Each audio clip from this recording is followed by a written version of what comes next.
जवळपास 37 लाख रुपये काढून घेतले. लोखंडी रॉडनं बायकोने स्वतः मारले. 2-3 पोलीसवाले त्यांना मदत करायले. 5 तारखेला माझी वाईफ आणि त्यांचे घरचे सगळे जाणे, बायको, मेवना, सासूबाई, दुसरे 2 जण होते.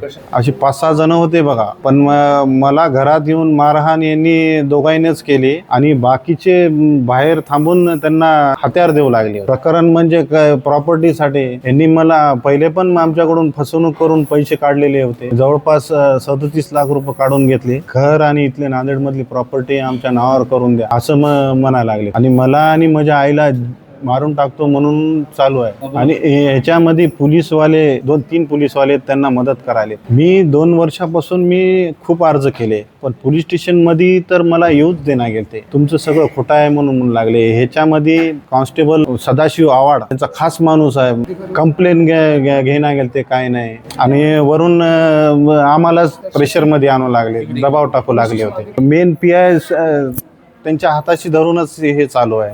म्हणजे सासरवाडीचे आहेत की त्यांनी आहे की नाही कोर्टामार्फत यावं, पण असं जबरदस्ती करू नये, आम्हाला मारहाण करू नये. आणि हे जे पोलीसवाले आहेत जे की त्यांची मदत करतात त्यांच्यावर कारवाई व्हावं. तर इथं मार आहे, इथं 7 टाके पडलेले आहेत. पुन्हा 2 जागी माझा हात क्रॅक आहे, इथं आणि इथं. पुन्हा डोसक्याला 7 टाके आहेत माझ्या. मारणाऱ्याला तर पकडले नाही, अजून मी खुलेच आहेत त्यांनी.